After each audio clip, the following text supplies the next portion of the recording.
जय गुरुदेव। जय गुरुदेव।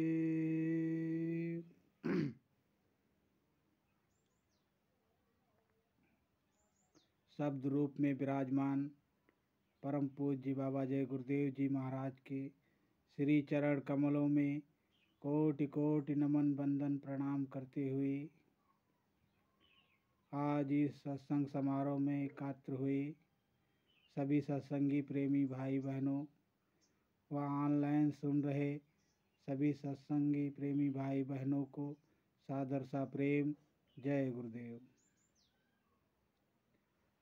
प्रेमी भाई बहनों, जब ये जीवात्मा सुमिरन ध्यान भजन करके ऊपर के लोकों में तीसरा नेत्र खोल के जीते जी ऊपर के लोकों में जाती है तो एक अद्भुत दृश्य ऊपरी मंडलों में नित्य ही हुआ करता है।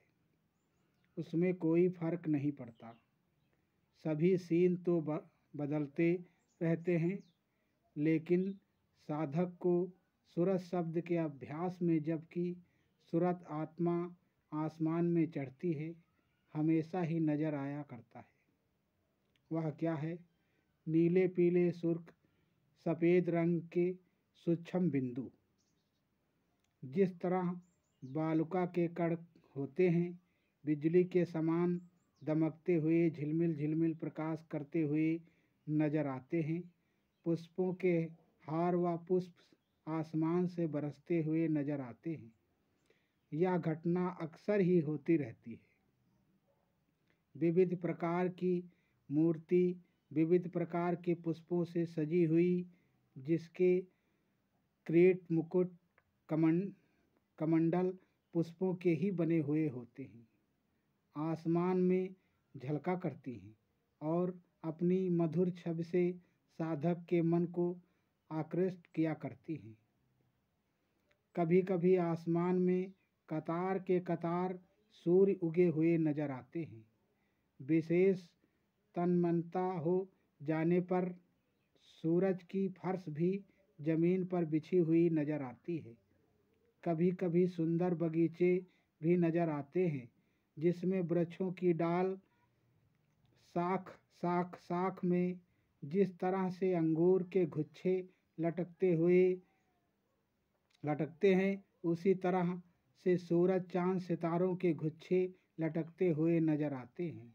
दरअसल बात तो यह है कि बहुत अरसे से कितने युग और कितने एक कल्प बीत गए कि यह जीव परम पुरुष परमात्मा से बिछुड़कर इस काल के देश में जब से आया है, तब से असह दुख उठाते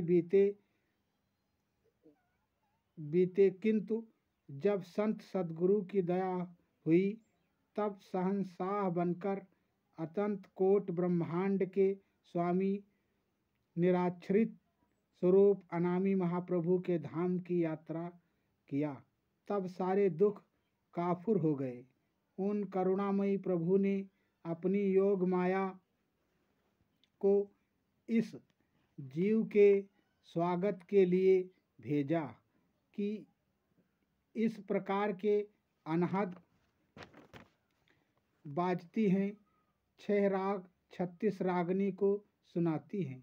विविध प्रकार के खेल तमाशों को दिखाती हुई जीव रूपी शहंशाह को प्रसन्न करती हुई सर्वेश्वर भगवान श्री राम पुरुषोत्तम पुरुष के सन्मुख ले जाती हैं, जो कि आनंद के समुद्र हैं। इन्हीं को अनामी महाप्रभु कहते हैं। यही जन्म और मृत्यु से राहित हैं। यही अविनाशी महाप्रभु वर्ण करने योग्य है। जीवात्मा इन्हीं की सच्ची अंश है। इन्हीं के लोक से काल के देश में आई है। इस अपने सच्चे प्रेतम के पास पहुंचकर जन्म मृत्यु के बंधन से सर्वदा के लिए मुक्त हो जाती है, निवारण आनंद से पूर्ण हो जाती है। सूरत जब ऊपर सत्यलोक को जाती है तो मार्ग में क्या क्या लीलाएं देखने में आती हैं। ये पहला भाग है। आगे का वर्णन हम दूसरे भाग में आपको सुनाएंगे, बताएंगे। और अगर वीडियो पसंद आया हो तो चैनल को सब्सक्राइब कर लेना, वीडियो को लाइक कर देना। बहुत बहुत धन्यवाद। बोलो जय गुरुदेव।